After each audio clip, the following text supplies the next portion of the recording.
যার ইজ্জত লুণ্ঠন করা হয়েছে তার কষ্ট তার ব্যথা আগে বুঝতে হবে। যার বাপকে হত্যা করা হয়েছে তার কষ্ট তার ব্যথা আগে বুঝতে হবে।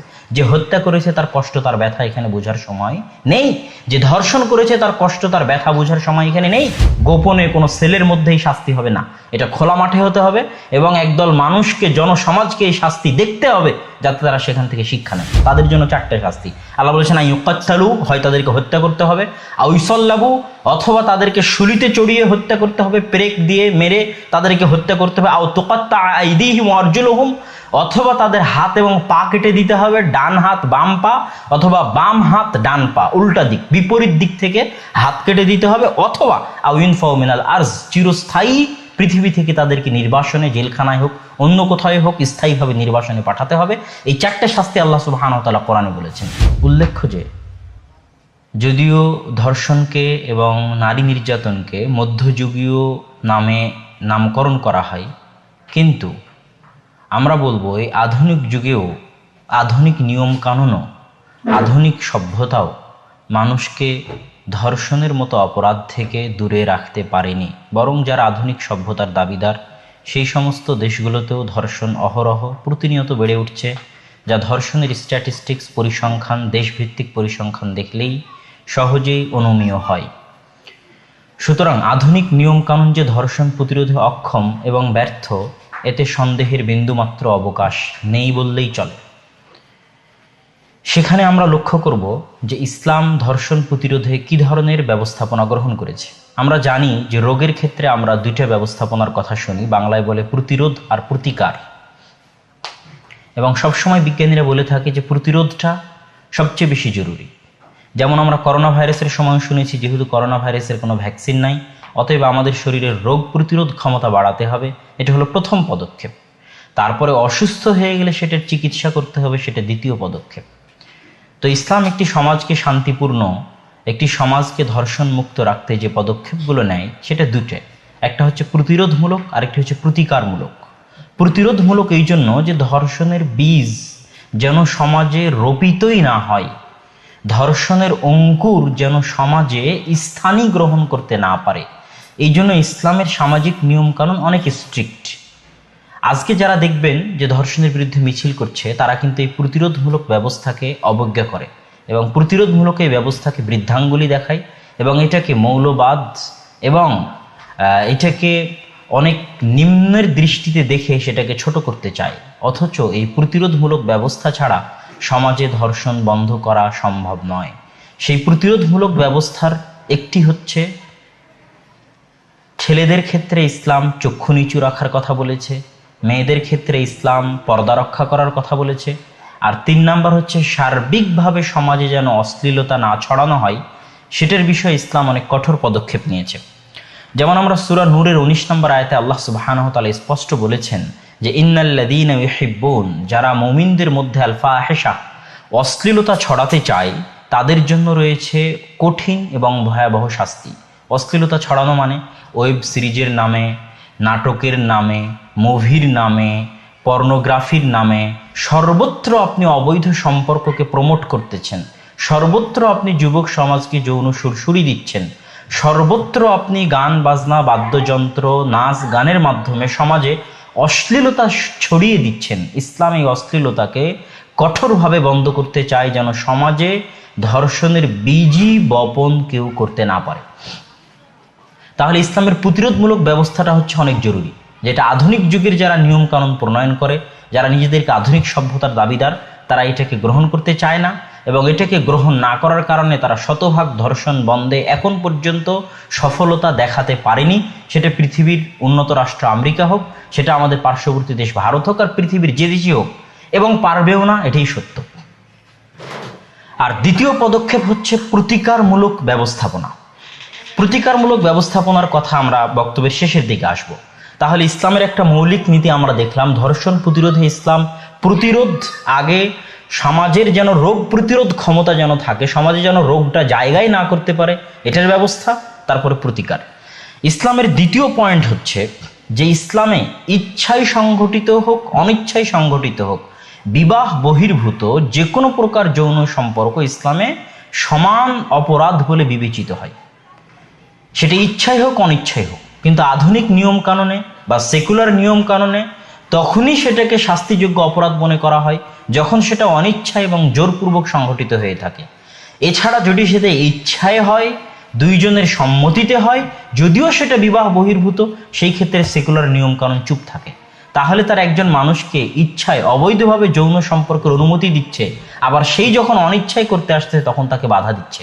তাহলে তারা সমাজে ধর্ষণের বীজ রোপণও রাখতেছে, আবার সেই বীজ যখন মাথা চাড়া দিয়ে উঠতেছে তখন সেটাকে বন্ধের দাবি করতেছে। সুতরাং এটাও একটা বিজ্ঞান বিরোধী, একটা মস্তিষ্ক বিরোধী, বিবেক বিরোধী পদক্ষেপ। তাহলে ইসলামের আমরা দ্বিতীয় পদক্ষেপ দেখলাম যে ইসলামে ইচ্ছাই হোক অনিচ্ছাই হোক, যে কোনো প্রকার বিবাহ বহির্ভূত সম্পর্কে, যে কোনো প্রকার বিবাহ বহির্ভূত যৌন সম্পর্কে ইসলামে সমান অপরাধী এবং শাস্তিও একই রকম কঠোর এবং ভয়াবহ, যাতে সমাজে ধর্ষণের বীজ অঙ্কুরোদ্গম ফুটতেই না পারে, জন্মই না নিতে পারে। 3 নম্বর পয়েন্ট, আধুনিক নিয়ম কানুনে দেখবেন আমেরিকা সহ আর যারা সেকুলার, নিজেদেরকে মানবতাবাদী দাবি করে, তারা আইন কানুনের ক্ষেত্রে কোনো সময় ভিকটিমের দিকে দেখে আইন কানুন প্রণয়ন করে না, তারা সবসময় অপরাধীর দিকে দেখে আইন কানুন প্রণয়ন করে। আর ইসলাম আইন কানুন সবসময় ভিকটিমের দিকে দেখে প্রণয়ন করে। এই জন্য তাদেরকে দেখবেন যে যত বড় অপরাধী হোক তারা ফাঁসির আইন আনতে চায় না, তারা হত্যার আইন আনতে চায় না, তারা হাত কাটার আইন আনতে চায় না। তারা হাত কাটাকে, শিরুচ্ছেদ করাকে, তারপরে পাথর নিক্ষেপ করে রজম করে হত্যা করাকে তারা বর্বরতা বলে, তারা অন্যায় বলে, তারা এটাকে অসভ্যতা বলে। কেন? তারা দেখে অপরাধীর দিকে, যে অপরাধীকে শিরোচ্ছেদ করা হচ্ছে তার প্রতি তারা ভালোবাসা দেখায়, যে অপরাধীর হাত কাটা হচ্ছে তার প্রতি তারা ভালোবাসা দেখায়, যে অপরাধীকে পাথর নিক্ষেপ করে হত্যা করা হচ্ছে তার প্রতি তারা ভালোবাসা দেখায়। কিন্তু যে ভিকটিম, ওই অপরাধী যে ব্যক্তিকে নষ্ট করেছে, ধ্বংস করেছে, অত্যাচার করেছে, জুলুম করেছে, তার ধন সম্পদ লুটে নিয়েছে, যার ইজ্জত নষ্ট করেছে, সেই ইজ্জত নষ্ট করা মেয়ের দিকে, সেই ইজ্জত নষ্ট করা মায়ের দিকে তারা তাকায় না। কিন্তু ইসলামের শাস্তির বিধান হচ্ছে ভিকটিম, ভিকটিমকে আগে সাপোর্ট দিতে হবে।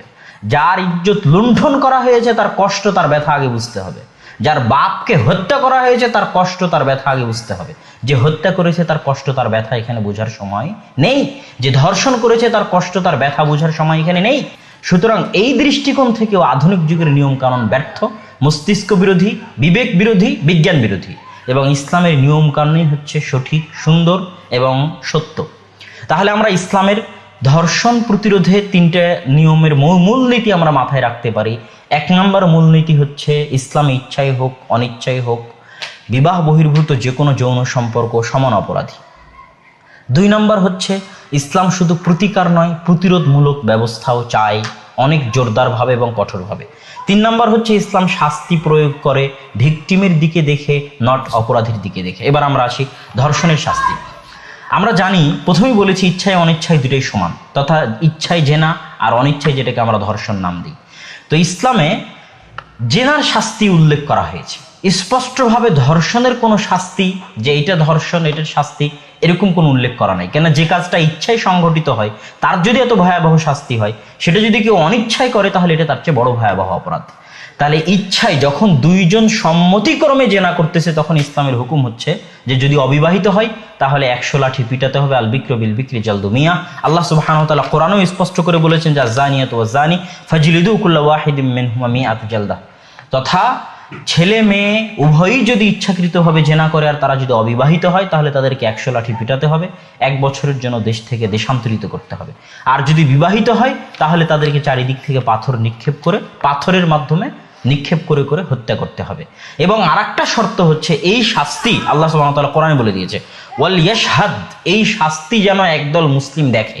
গোপনে কোনো সেলের মধ্যেই শাস্তি হবে না, এটা খোলা মাঠে হতে হবে এবং একদল মানুষকে, জনসমাজকে এই শাস্তি দেখতে হবে যাতে তারা সেখান থেকে শিক্ষা নেয়। এবং আল্লাহ আরো কঠোরভাবে বলে দিয়েছে, আল্লাহ সুবহানাহু ওয়া তাআলা কোরআনে বলছেন, ওয়ালা তা'খুযকুম বিহিমা রাফা, এই কঠোর শাস্তি বাস্তবায়ন করতে গিয়ে তোমাদের অন্তরে যেন বিন্দুমাত্র দয়ার সৃষ্টি না হয়, বিন্দুমাত্র রহমতের সৃষ্টি না হয়, এটা আল্লাহ কঠোরভাবে বলে দিয়েছে। কেননা আল্লাহ এটা ভিকটিমকে দেখে এই শাস্তি প্রণয়ন করেছেন, সমাজকে এইরকম ভয়ঙ্কর অপরাধ থেকে মুক্ত রাখার জন্য এই শাস্তি প্রয়োগ করেছেন। সুতরাং এটার ক্ষেত্রে যে অপরাধী তার ক্ষেত্রে যেন তোমাদের কোনো দয়ার উদ্রেক না হয়, এটা আল্লাহ নিষেধ করে দিয়েছেন। তাহলে ইচ্ছাই সংঘটিত হলে যদি এত বড় ভয়াবহ শাস্তি হয়, তাহলে যেটা জোরপূর্বক করা হবে সেটা এর চাইতেও বেশি ভয়াবহ হবে। তবে স্পষ্ট হুকুম যেটা ফোকাহায়ে কেরাম বলেছেন, দুইটা মত আছে ফোকাহায়ে কেরামের ধর্ষণের শাস্তির ক্ষেত্রে। একটা হচ্ছে যেটা জেনার শাস্তি হুবহু ওইটাই, আর আরেকটা হচ্ছে যে শুধু জেনার শাস্তির হুবহু ওঠেই, তো তখন তো যে অবিবাহিত অবস্থায় জেনা করেছে তার শাস্তি তো 100 লাঠি এবং 1 বছরের জন্য দেশান্তর। তাহলে যে অবিবাহিত অবস্থায় ধর্ষণ করলো তারও শাস্তি তো ওটাই থাকতেছে। এটা একটা প্রশ্ন থেকে যায়। এই জন্য ফোকাহায়ে কেরাম দ্বিতীয় আরেকটা মত দিয়েছেন, যেটা আল্লাহ সুবহানাহু ওয়া তাআলা সূরা মায়েদার 33 নম্বর আয়াতে বলেছেন, ইন্নামা জাযাউল্লাযীনা ইউহারিবুনাল্লাহ ওয়া রাসূলাহু ওয়া ইয়াসআউনা ফিল আরদি ফাসাদা, যারা আল্লাহ এবং আল্লাহ রাসূলের সাথে যুদ্ধ ঘোষণা করে এবং পৃথিবীতে ফাসাদ সৃষ্টি করে, সেই ফাসাদটা মানুষের মাল লুণ্ঠন করার মাধ্যমেও হতে পারে, সেই ফাসাদটা মানুষের ইজ্জত লুণ্ঠন করার মাধ্যমেও হতে পারে, সেই ফাসাদটা মানুষের রক্ত লুণ্ঠন করার মাধ্যমেও হতে পারে। সব রকমের ফাসাদ, তাদের জন্য 4টে শাস্তি। আল্লাহ বলেছেন আইয়ুকাত্তালু, হয় তাদেরকে হত্যা করতে হবে, আও ইউসাল্লাবু, অথবা তাদেরকে শুলিতে চড়িয়ে হত্যা করতে হবে, পেরেক দিয়ে মেরে তাদেরকে হত্যা করতে হবে, আও তুকাত্তা আইদিহিম ওয়া আরজুলুহুম, অথবা তাদের হাত এবং পা কেটে দিতে হবে, ডান হাত বাম পা, অথবা বাম হাত ডান পা, উল্টা দিক বিপরীত দিক থেকে হাত কেটে দিতে হবে, অথবা আও ইউনফাউ মিনাল আরজ, চিরস্থায়ী পৃথিবী থেকে তাদেরকে নির্বাসনে, জেলখানায় হোক অন্য কোথায় হোক স্থায়ীভাবে নির্বাসনে পাঠাতে হবে। এই 4টে শাস্তি আল্লাহ সুবহানাহু ওয়া তাআলা কোরআনে বলেছেন। সুতরাং ধর্ষণের ক্ষেত্রে একজন বিচারক তার বুদ্ধি বিবেক অনুযায়ী যদি চায় রজমের মাধ্যমে, পাথর নিক্ষেপের মাধ্যমে হত্যা করবে, সেটার ফয়সালাও দিতে পারে। যদি মনে করে যে শিরোচ্ছেদের হুকুম দিবা ইউকাত্তালু, সেটাও করতে পারে। শুলিতে চড়িয়ে হত্যা করার হুকুম দিবে, সেটাও করতে পারে। যদি মনে করে যে বিপরীত দিক থেকে ডান হাত বাম পা অথবা বাম হাত ডান পা কেটে রাখা হবে, তাকে চিরস্থায়ীভাবে অকেজ করে দেওয়া হবে, সেটাও করতে পারে। যাবজ্জীবন জেল অথবা নির্বাসন স্থায়ী, সেটাও করতে পারে। এগুলো বিচারক তার বুদ্ধিমত্তা, তার শাস্তির, অপরাধের ভয়াবহতা, বয়স সবকিছুকে সামনে রেখে এটা অবলম্বন করবে। এখানে আরেকটা কথা বলি, ইসলামে এই অপরাধমূলক বিষয়ের ক্ষেত্রে 2টা গুরুত্বপূর্ণ নিয়ম আছে। একটা গুরুত্বপূর্ণ নিয়ম হচ্ছে যে ইসলাম চায় না যে অপরাধের প্রচার হোক, যেটা আমরা কিন্তু অতটা খেয়াল করি না। যেমন ধরেন নোয়াখালীতে যে মেয়েটির সাথে অত্যাচার নির্যাতন করা হলো, আপনি তাকে সুষ্ঠু ন্যায় বিচার দেওয়ার জন্য তার যে ভিডিওটা ভাইরাল করেছেন, ওই ভিডিওটা যে আরো কত হাজারো ধর্ষক তৈরি করেছে গোপনে সারা বাংলাদেশে, এটা আপনি জানেন না। তো ইসলাম চায় যে অপরাধের সংবাদ যেন প্রচার না করা হয়। রাসূল সাল্লাল্লাহু আলাইহি ওয়াসাল্লামের বহু হাদিস এই বিষয়ের স্পষ্ট প্রমাণ বহন করে। সুতরাং ধর্ষণের শাস্তি হতে হবে কঠিন এবং ভয়াবহ, কিন্তু সেটার ভিডিও ধারণ করে সেটাকে ব্যাপক হারে প্রচার করা, ভাইরাল করা এবং নিয়মিত পেপার পত্রিকাতে হেডলাইনে রাখা এই ধরনের সংবাদ, পজিটিভ সংবাদ না রেখে সবসময় নেগেটিভ সংবাদে হেডলাইনে রাখা, এটা গোপনে আরো হাজারো ধর্ষক তৈরি করে। সুতরাং এই ক্ষেত্রেও ইসলামের এই নিয়মকে আমরা ফলো করতে পারি। তো সম্মানিত উপস্থিতি, আল্লাহ সুবহানাহু ওয়া তাআলা এখানে আরেকটা কথা ছুটে গেছে যে ইসলামের শাস্তি বাস্তবায়ন করার ক্ষেত্রে 2টা নিয়ম। 1, হয় যে অপরাধ করেছে তাকে স্বীকার করতে হবে, 2, সাক্ষী পেশ করতে হবে। জেনা এবং ধর্ষণের জন্য 4 জন সাক্ষী লাগে।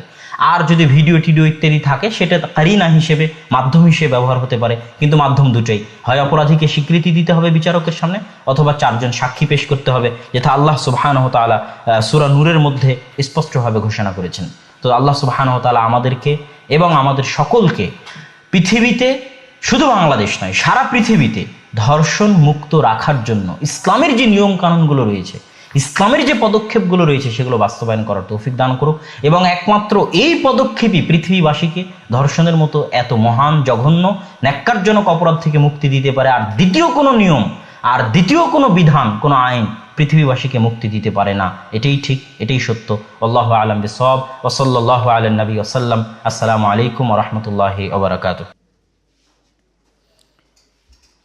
তো আমি সবগুলো বিষয়ের দিকেই আমার সাধ্য অনুযায়ী ইঙ্গিত করার চেষ্টা করব। পাশাপাশি বর্তমান বিশ্বে যে অন্যায়, অনাচার, খুন, রাহাজানি, এমনকি বর্তমান বাংলাদেশে যে নিরাপত্তাহীনতা, চুরি ডাকাতি, ছিনতাই, চাঁদাবাজি, হত্যা, ধর্ষণ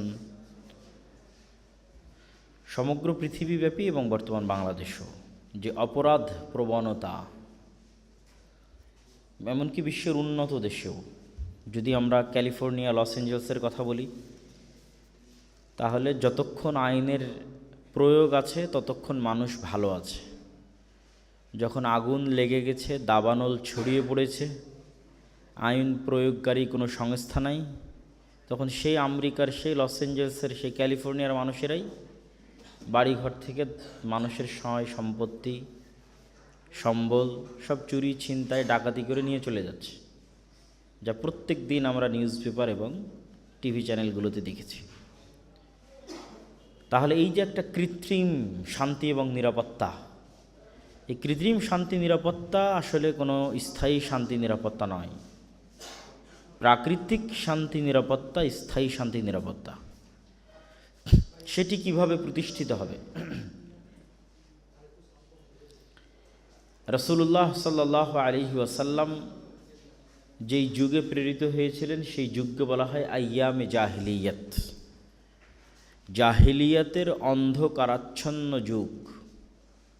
কেন আইয়ামে জাহিলিয়াত বলা হয়? ঠিক বর্তমান পৃথিবীতে যা যা চলতেছে তার সবগুলোই ওই সময়ে চলতো।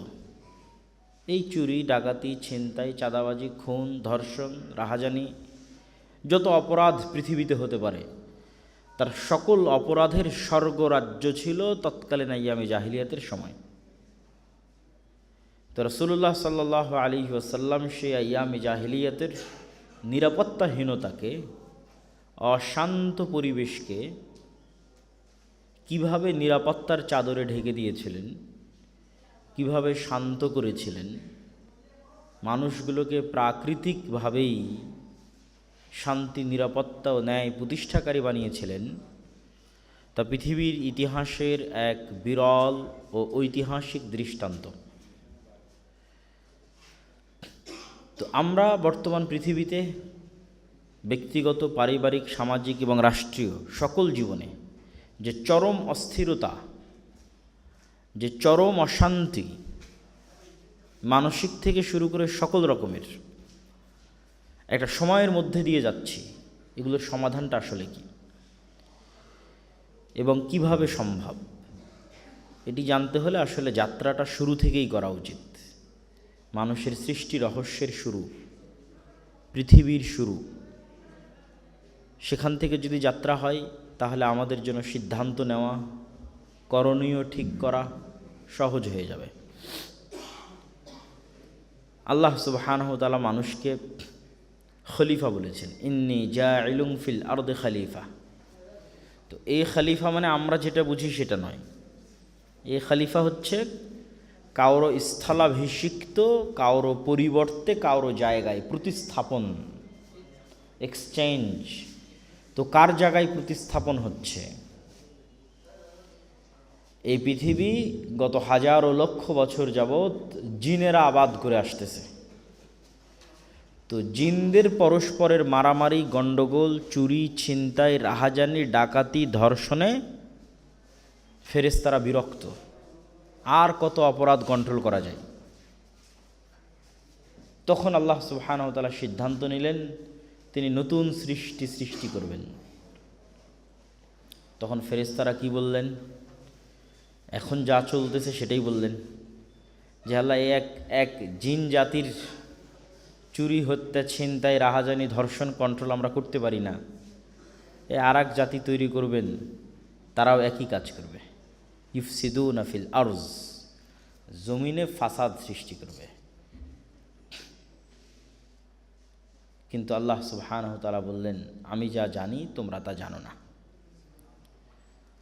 আল্লাহ কি জানেন যা ফেরেশতারা জানতেন না? আল্লাহ জানতেন যে মানুষ তিনি সৃষ্টি করতে যাচ্ছেন, এই মানুষের মধ্যে যেমন ফিতনা ফাসাদ সৃষ্টিকারী মানুষও থাকবে, ঠিক তেমন শান্তি, নিরাপত্তা প্রতিষ্ঠাকারী অনন্য ব্যক্তিত্ব মুহাম্মদ সাল্লাল্লাহু আলাইহি ওয়াসাল্লাম আছেন না? নাই? আছেন। ঠিক তেমনি পৃথিবীতে শান্তি, নিরাপত্তা প্রতিষ্ঠাকারী দাউদ এবং সুলাইমান, ন্যায় প্রতিষ্ঠাকারী বিচারক, শাসক আলাইহিমা সালাতু ওয়াসসালাম, তারাও আছেন। তো এটাই হচ্ছে আল্লাহ জানতেন যা ফেরেশতারা জানতো না। তো সম্মানিত উপস্থিতি, তো পৃথিবী সৃষ্টির শুরুতেই কোরআন যে ধারা বিবরণী দিয়েছে, যে ধারা বিবরণীর সাথে তাওরাত, জাবুর, ইনজিল এগুলো একমত, দ্বিমত নাই। মূল কনসেপ্টে সবাই একমত যে পৃথিবী এক আদম এবং হাওয়া থেকে সৃষ্টি হয়েছে। এইটার সাথে বর্তমান কোরআন, বর্তমান এত বিকৃতির পরেও বর্তমান তাওরাত, বর্তমান ইনজিলের কোনো দ্বিমত নাই। ঘটনার ধারা বিবরণীতে পার্থক্য হতে পারে। আবদুল্লাহ ভাই কয়টার সময় গাইবান্ধা সরকারি কলেজে ঢুকেছিল, কিভাবে ঢুকেছিল, কোন রাস্তা দিয়ে আসছিল, এগুলো নিয়ে দ্বিমত হইতে পারে। কিন্তু আমি যে গাইবান্ধা সরকারি কলেজে আসছিলাম, এটা নিয়ে কোনো দ্বিমত নাই। যে যেভাবে জানে সে সেভাবে বর্ণনা করেছে। কেউ বলছে না শাখাটা দিয়ে আসছিল, কেউ নাকাইহাট, কেউ পলাশবাড়ি। বর্ণনার ধারা বিবরণীতে পার্থক্য হতে পারে, কিন্তু মানব সৃষ্টির শুরু যে আদম এবং হাওয়া দিয়ে এবং জান্নাতে এবং আল্লাহ সৃষ্টি করেছেন, এইটার বর্তমান যে স্ক্রিপ্ট আছে তাওরাত, ইনজিল, বাইবেল এবং কোরআন, এই বিষয়ে দ্বিমত নাই। তো আমরা যেটি বলছিলাম যে আল্লাহ সুবহানাহু তাআলা সৃষ্টির শুরুতেই মূল পয়েন্টটা তৈরি হলো কি, মানুষ পৃথিবীতে ফিতনা তৈরি করবে, ফাসাদ তৈরি করবে। আর জিনদের ফিতনা এবং ফাসাদে ফেরেশতারা অতিষ্ঠ। আল্লাহ বললেন যে না, তো আমি যা জানি তোমরা তা জানো না। তার মানে পৃথিবীতে শান্তি, নিরাপত্তা এবং ন্যায় প্রতিষ্ঠাকারী মানুষেরাও থাকবে। তারপর আল্লাহ সুবহানাহু তাআলার আদম আলাইহিস সালাতু ওয়াস সালামকে জান্নাতে থাকার জন্য আদেশ দিলেন। তার একাকিত্ব দূর করার জন্য হাওয়া আলাইহিস সালাতু ওয়াস সালামকে তৈরি করলেন। তারপরে শুরু হলো সেই গেম, যেই চিরন্তন খেলা মানুষ এবং শয়তানের মধ্যে অব্যাহতভাবে চলতে থাকবে। আল্লাহর সিজদার আদেশকে লঙ্ঘন করে ইবলিস যখন অহংকারী হলো, আল্লাহ তাকে আসমান থেকে নামিয়ে দিলেন। জিনদের মধ্যে একমাত্র জিন যাকে আসমানে প্রবেশের অনুমতি দেওয়া হয়েছিল, তার নামই হচ্ছে ইবলিস। অন্য জিনেরা কিন্তু আসমানে প্রবেশ করতে পারতো না, আসমানের নিচেই থাকতো। সেই জিন ইবলিসকে আল্লাহর নাফরমানি এবং অবাধ্য হওয়ার কারণে আসমান থেকে নামিয়ে দেওয়া হলো। তখন থেকে সে শত্রুতা শুরু করলো যে আদমের সন্তানকে পথভ্রষ্ট করে জাহান্নামে নিয়ে যেতে হবে। আর এই শত্রুতার ওয়াদার বর্ণনা আল্লাহ সুবহানাহু ওয়া তাআলা পবিত্র কোরআনে অসংখ্য জায়গায় দিয়েছেন। ইন্নাশ শাইতানা লাকুম আদুউম মুবিন ওয়ালা উদিল্লান্নাহুম ওয়ালা উমান্নিয়ান্নাহুম ওয়ালা আমুরান্নাহুম। অসংখ্য আয়াতে আল্লাহ সুবহানাহু ওয়া তাআলা এই কথাগুলো তুলে ধরেছেন যে শয়তান শপথবদ্ধ হলো, ওয়াদাবদ্ধ হলো যে সে লড়াই চালিয়ে যাবে মানুষকে পথভ্রষ্ট করো তো জাহান্নামে নিয়ে যাওয়ার জন্য। তো সেই পথভ্রষ্টের মাধ্যমেই তো পৃথিবীতে ফিতনা এবং ফাসাদ তৈরি হবে, এবং হচ্ছেও। এবং ফিতনা এবং ফাসাদ শয়তানের অনুসারীরাই ছড়ায়। ফিতনা এবং ফাসাদ শয়তানের অনুসারীরাই ছড়ায়। তবে যে ডাবল রোল, বা যদি আমরা বলি ডিসক্রিমিনেশন, বৈষম্য, ওই যুগেও মুমিনেরা বলতো যে আমরা হচ্ছে শান্তি, ন্যায়, নিরাপত্তা প্রতিষ্ঠাকারী। আর শয়তানেরা বলতো যে না, মুনাফিকেরা বলতো যে না, তোমরা হচ্ছে ফাসাদ সৃষ্টিকারী। আজকের যুগেও মুমিন এবং মুসলিমদের বলা হয় যে তোমরা সন্ত্রাসী এবং জঙ্গি। বলা হয় না? বলা হয় না? বলা হয়। আসলে মুসলিম এবং মুমিনেরা সন্ত্রাসী, জঙ্গি না শান্তি নিরাপত্তা প্রতিষ্ঠাকারী? শান্তি এবং নিরাপত্তা প্রতিষ্ঠাকারী। সম্মানিত উপস্থিতি, তাহলে এই যে শয়তান এবং মানুষের যে চিরন্তন যুদ্ধ আল্লাহ শুরু করে দিলেন, এই চিরন্তন যুদ্ধে শয়তানকে দুটি অসম ক্ষমতা দেওয়া হলো, যেই ক্ষমতার সাথে লড়াই করার কোনো শক্তি মানুষের নাই। একটা ক্ষমতা কি? শয়তান সরাসরি মানুষের অন্তরে মেসেজ দিতে পারে, যা এখন পর্যন্ত মানুষ তার টপ লেভেলের টেকনোলজি ব্যবহার করেও পারে না। যে আমি এখানে বসে থেকে না চিল্লিয়ে, এখন তো চিল্লাচ্ছি, বা আবার মাইক লাগানো আছে, আবার সাউন্ড সিস্টেম ভালো করার জন্য অনেক ব্যবস্থা আছে, না চিল্লিয়ে আমি এখানে বসে থেকে আমার মেসেজটা আপনাদের হৃদয়ে হৃদয়ে ফরওয়ার্ড করে দিলাম। এটা কি সম্ভব? এখন পর্যন্ত এরকম কোনো টেকনোলজি আছে? সম্ভব না। ওই হোয়াটসঅ্যাপে ফরওয়ার্ড করতে হবে, তাও আপনাকে পড়তে হবে, মানে ডাইরেক্ট অন্তরে দেওয়ার সিস্টেম নাই, চোখ দিয়ে পড়তে হবে, অথবা অডিও দিবেন কান দিয়ে শুনতে হবে। কিন্তু শয়তানের কাছে কি টেকনোলজি আছে? অডিও দেওয়া লাগবে না, চিঠি লেখা লাগবে না, পড়া লাগবে না, সরাসরি অন্তরে? একটু কথা বলতে হবে। শয়তান কোথায় মেসেজ দিবে? সরাসরি সরাসরি অন্তরে। এইটার সাথে মানুষ কেমনে ফাইট করবে? ভয়ঙ্কর বিষয়। শয়তানের নাম্বার থেকে মেসেজ আসলে তাও বুঝতাম যে এটা শয়তানের নাম্বার, মেসেজটা না পড়ি, এটা শয়তানের লিঙ্ক না দেখি। তো শয়তান উইদাউট এনি আইডেন্টিটি সরাসরি কোথায় মেসেজ দেয়? অন্তরে দেয়। শয়তানকে আল্লাহ সুবহানাহু ওয়া তাআলা আরও একটি শক্তি দিয়েছেন, সেটি হচ্ছে মানুষের রক্তে রক্তে এবং রগে রগে চলার ক্ষমতা এবং শক্তি, মানুষের শরীরে প্রবেশের ক্ষমতা। রাসূলুল্লাহ সাল্লাল্লাহু আলাইহি ওয়াসাল্লাম বলেন, ইন্না শাইতানা ইয়াজরি মাজরাদ দাম, শয়তান মানুষের রক্তনালীর মধ্যে দিয়ে চলাচল করে। এই জন্য সিয়াম শয়তানের বিরুদ্ধে যুদ্ধ। ইবনুল কাইয়িম রাহিমাহুল্লাহ বলেন, মানুষ যখন না খেয়ে থাকে তখন তার রক্তনালী, কোষ এগুলো সংকুচিত হয়ে আসে এবং শরীরের মধ্যে শয়তানের প্রবেশ নিয়ন্ত্রিত হয়।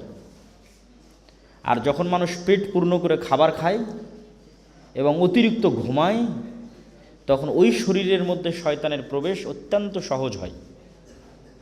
তাহলে যখন মানুষ সিয়াম থাকবে, না খেয়ে থাকবে, তখন বাই ডিফল্ট শয়তানের জন্য শরীরে প্রবেশ করা কঠিন হবে। তাহলে আমরা দেখছি শয়তানকে আল্লাহ সুবহানাহু ওয়া তাআলা দুইটা আমাদের চাইতে অতিরিক্ত, মাত্রাতিরিক্ত শক্তি দিয়েছে। একটি সরাসরি আমাদের অন্তরে মেসেজ দেওয়া, দুই আমাদের রক্তে রক্তে এবং শরীরে চলার শক্তি। এর বিপরীতে তাহলে মানুষ কি করবে? এর বিপরীতে মানুষের জন্য শক্তি আল্লাহ দেননি, অফার দিয়েছেন। মানুষকে আল্লাহ সুবহানাহু ওয়া তাআলা ওই রকমের সীমাহীন কোনো শক্তি দেননি। মানুষের সবচেয়ে বড় শক্তির জায়গা হচ্ছে মানুষের জ্ঞান আর অফার। জ্ঞানটা কারা নিয়ে আসবে? আল্লাহর পক্ষ থেকে তার নবী রাসূলেরা নিয়ে আসবে, কিতাবের মাধ্যমে নিয়ে আসবে। আল্লাহ নিজে সূরা বাকারায় বলছে যে এই ফিতনা এবং এই ফাসাদ, শয়তানের এই ভয়ঙ্কর ষড়যন্ত্র থেকে তোমাদেরকে বাঁচানোর জন্য আমি নবী রাসূল পাঠাবো।